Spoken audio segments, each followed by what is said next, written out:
Hello everyone, welcome to my channel PK commerce study. कैसे हैं आप लोग फ्रेंड्स? आशा करती हूँ आप लोग अच्छे होंगे, कुशल मंगल होंगे और अच्छे से अपनी पढ़ाई कर रहे होंगे फ्रेंड्स।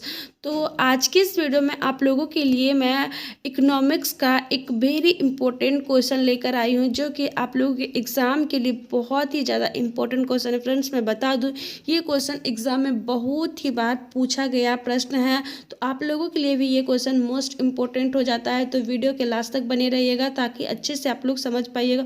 बहुत ही इजी लैंग्वेज में आप लोगों को समझा दूंगी कि मांग की लोच क्या होती है, इसके अर्थ, परिभाषा एवं महत्व और उपयोगिता क्या है, ये सभी मैं आप लोगों को डिटेल्स में बताऊंगी। तो वीडियो के लास्ट तक बने रहिएगा ताकि अच्छे से आप लोगों को समझ में आ जाएगा फ्रेंड्स। और फ्रेंड्स, अगर आप लोग पहली बार हमारे इस चैनल पर विजिट किए तो सबसे पहले आप हमारे इस चैनल को लाइक करें, सब्सक्राइब करें और बेल बटन पर क्लिक करके ऑल पर क्लिक जरूर कर ले फ्रेंड्स, ताकि जब भी मैं वीडियो अपलोड करूँगी तो इसका नोटिफिकेशन सबसे पहले आप लोगों को मिल जाएगा। क्योंकि फ्रेंड्स, इस चैनल पर मैं हमेशा आप लोगों के लिए यूजी पीजी से रिलेटेड जितने भी आप लोगों के थ्योरी सब्जेक्ट है कॉमर्स से रिलेटेड, वे सभी के मैं मोस्ट इंपॉर्टेंट क्वेश्चन आप लोगों को इस चैनल के माध्यम से प्रोवाइड कर देती हूँ, जो कि आप लोगों के एग्जाम में बहुत ही ज़्यादा हेल्प मिलता है फ्रेंड्स। और फ्रेंड्स, आप चाहे तो आप हमें टेलीग्राम चैनल पे भी फॉलो कर सकते हैं। टेलीग्राम पे जाके पीके कॉमर्स स्टडी सर्च करके आप हमें वहाँ पर भी फॉलो कर सकते हैं। क्योंकि फ्रेंड्स, अगर आप लोग की यूनिवर्सिटी कॉलेज से रिलेटेड किसी भी तरह का कोई इंपॉर्टेंट इन्फॉर्मेशन होता है, नोटिस होता है, तो इस चैनल के माध्यम से आप लोगों को मैं प्रोवाइड कर देती हूँ, जो कि आप लोगों के लिए मोस्ट इम्पोर्टेंट होता है। तो चलिए, सबसे पहले हम लोग जानते हैं कि मांग की लोच की परिभाषा क्या होती है, यानी कि अर्थ क्या होता है।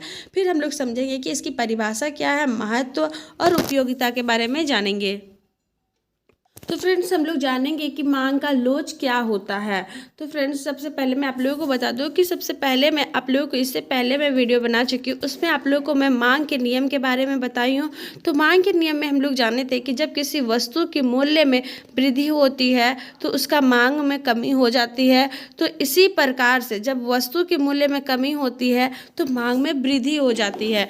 तो जब वस्तु के मूल्य में वृद्धि होती है और वस्तु की मांग में कमी हो जाती है, तो इसी प्रकार से जब वस्तु के मूल्य में कमी होने पर मांग में वृद्धि हो जाती है, तो इस तरह से यह नियम मूल्य में परिवर्तन होने के परिणाम स्वरूप मांग में परिवर्तन की दिशा ही दर्शाता है।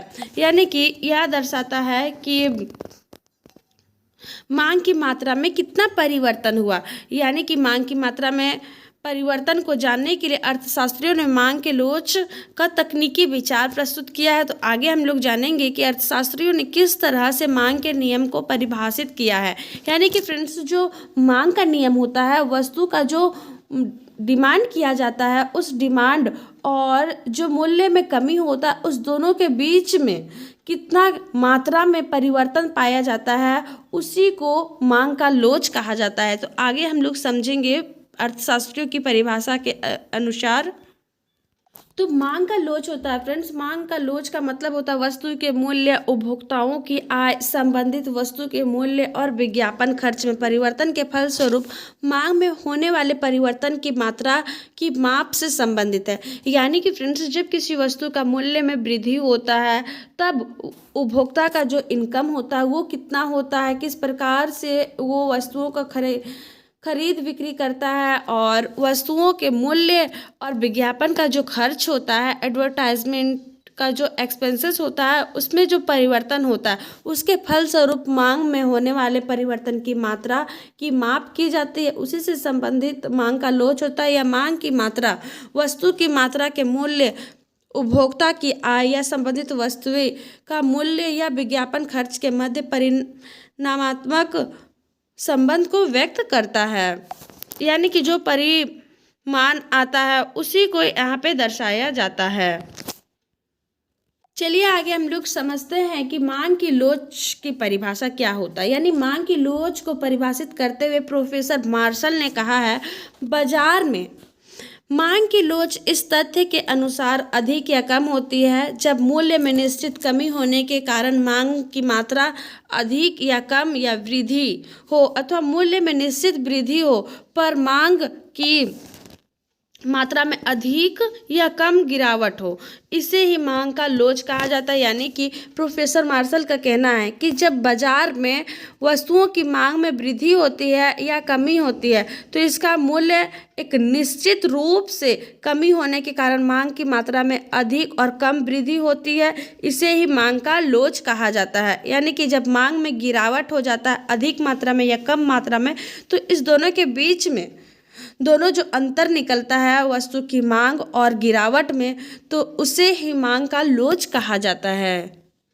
आगे बताया गया श्री जॉन के अनुसार क्या बताया गया, मांग की लोच मूल्य में थोड़े से परिवर्तन के फलस्वरूप क्रय की गई मात्रा में अनुपातिक परिवर्तन के मूल्य में अनुपातिक परिवर्तन से भाग देने पर प्राप्त होता है। यानी कि यहाँ ये बताया गया है जॉन रॉबिन्सन के अकॉर्डिंग कि मांग की लोच वह है जो मूल्य की थोड़े से परिवर्तन होने के फलस्वरूप क्रय की मात्रा में अधिक यानी कि अनुपातिक परिवर्तन देखने को मिलता है, उस मूल्य को अनुपातिक परिवर्तन से भागा दिया जाता है, भाग देने पर जो प्राप्त होता है उसे ही मांग का लोच कहा जाता है। चलिए फ्रेंड्स, आगे हम लोग समझते हैं कि मांग की लोच का महत्व क्या होता है अथवा उपयोगिता क्या है। मांग की लोच का महत्व सैद्धांतिक एवं व्यवहारिक दोनों दृष्टिकोण से होते हैं। वास्तव में मांग की लोच का व्यवहारिक महत्व सैद्धांतिक महत्व की तुलना में अधिक है। यानी कि यहाँ बताया गया है कि जो सैद्धांतिक एवं व्यवहारिक परिवर्तन होता है दोनों के बीच में जो दृष्टिकोण होता है, वास्तव में मांग के लोच के व्यवहारिक महत्व सैद्धांतिक महत्व की तुलना में अधिक होता है। मांग की लोच का विचार व्यावसायिक फर्मों के मूल्य निर्णयों तथा सरकार द्वारा मूल्य नियंत्रण की स्थिति में महत्वपूर्ण भूमिका निभाता है।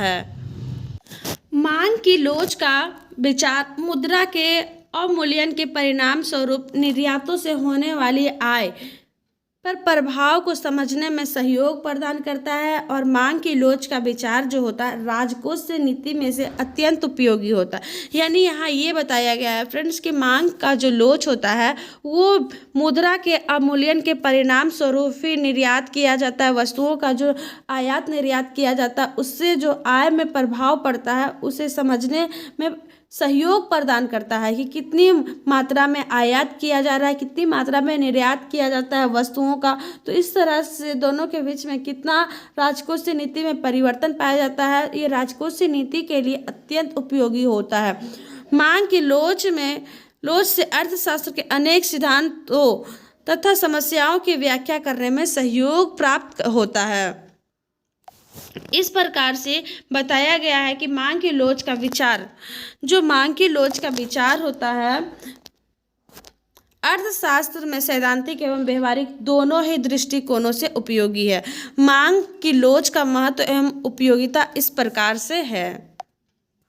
चलिए अब हम लोग जानते हैं कि इसकी उपयोगिता किस प्रकार से है। एकाधिकारी के लिए, जब एक एकाधिकारी वस्तु का एकाधिकारी होता है, एक विक्रेता होता है जहाँ पे वस्तु की पूर्ति पर एकाधिकारी का पूरा नियंत्रण होता है, वस्तु की मांग पर नहीं। इसलिए लाभ को अधिकतम करने के लिए वस्तु के मूल्य उनकी मांग की लोच के अनुसार निर्धारित किया जाता है कि यदि वस्तु की मांग बेलोचदार हो तो अधिक मूल्य तय करके अधिक लाभ अर्जित किया जाएगा। इसे ही मांग के लोचदार होने पर वस्तु के मूल्य में कम निर्धारित करके अधिक मात्रा में विक्रय के द्वारा लाभ को अधिकतम किया जा सकता है। यानी कि फ्रेंड्स, जब एकाधिकारी यानी कि एक विक्रेता होता है तो एक ही विक्रेता होता है पूरे बाजार में और वो वस्तु डिमांडेड वस्तु है, बाजार में जल्दी उपलब्ध नहीं होती है, तो उस वस्तु को क्या करता है, जो एकलौता जो होता है विक्रेता, वो अपने अकॉर्डिंग अपने नियंत्रण में रख के वस्तु का मूल्य को निर्धारित करता है, जिससे वो अपने अकॉर्डिंग जितना चाहता है वो कीमत को निर्धारित करता है और अधिक से अधिक मूल्य प्राप्त करने का काम करता है।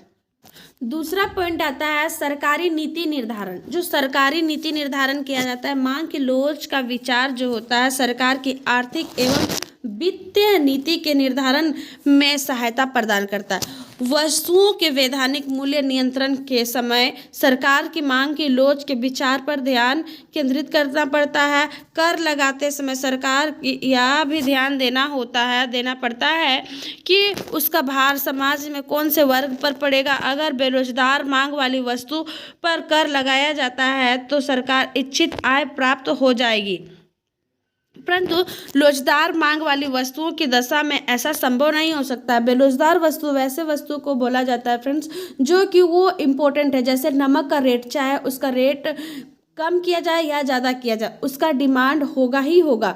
इसीलिए यहाँ बताया गया है कि बेरोजगार वस्तु की मांग से जो गवर्नमेंट होती है वो तो अधिकतम लाभ प्राप्त कर सकती है वस्तु की मूल्य बढ़ाकर, लेकिन अगर बेरोजगार वस्तु है तो उसमें अगर मूल्य बढ़ा दिया जाए तो इससे प्राप्त नहीं हो सकता है, क्योंकि वो वस्तुएं इम्पोर्टेंस नहीं देगी, व्यक्ति उसका इम्पोर्टेंस नहीं देंगे कि ये वस्तु नहीं भी खरीदेंगे तो चलेगा।